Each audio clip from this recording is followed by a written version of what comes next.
So I often get questions about policy in my role at the FCL, and tonight I thought I'd show you some of the basics, what policy is, what it can be for you as a community league, and then run through a simple tool that can turn the work you're already doing into policy. So let's dive right in.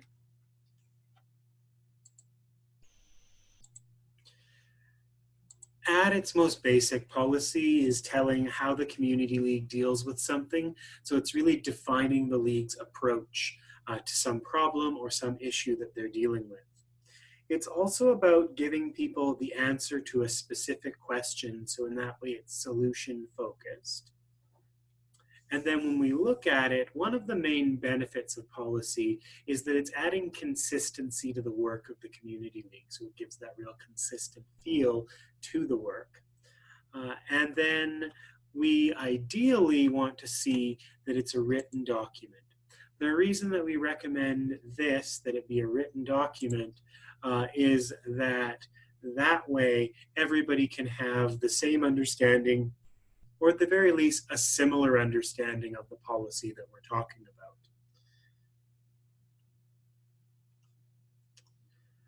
Now, the second part that I wanted to go over with you is a simple way to do this. We talked about it being a decision or an approach to something. So really, it's something your board is already doing, making policy, whenever it's making a decision at a board meeting. By considering a couple of questions that we'll go through here, after you've made that decision as a board, you can turn that into a policy document by writing it down. So the first question you're going to ask is, what is the issue or the question that you're dealing with? This will become the title of your policy or the subject of your policy. Once you've figured that out, you want to take a look at why do we need a decision on this, or why did we need a decision on this when you're looking at something in the past. And that's going to become the purpose of your policy, or the reason that that policy exists. The next question I ask forms the first part of the policy itself, and that's, what is our answer to the question that we're asking? So what is the decision that we came up with? That becomes the body of your policy. The additional part to consider is, what would change our answer? So are there considerations that would give you a different answer to the same question? And if so, you should be including those inside the policy as well, so that future readers of the policy have that understanding. And then the last question that I would ask that leads you to turning this into a policy is, are there additional steps that you have to take after this decision to make the work happen? And that becomes your procedure that you attach to the policy, that how you execute on the decision.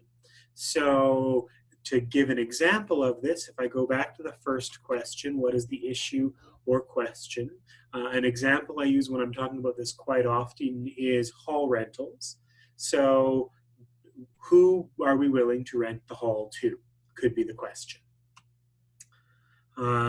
Why, the purpose of this, the why do we need a decision on this, is that the league needs a process for due diligence or for their protection in terms of who they will rent to.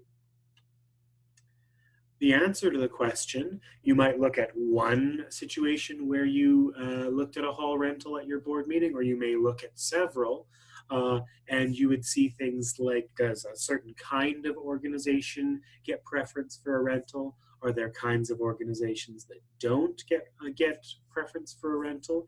Is the activity that they're doing part of that?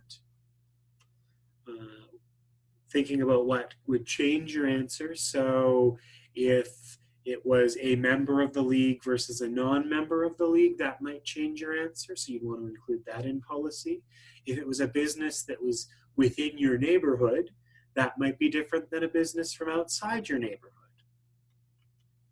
And then the additional steps in this case would be what people from the community league need to do to make this rental happen after the decision's been made. So that's a simple policy tool that I like to use to create policy in a really easy way that is taking advantage of the work that you're already doing. Thanks for checking this section out, and I look forward to seeing you again.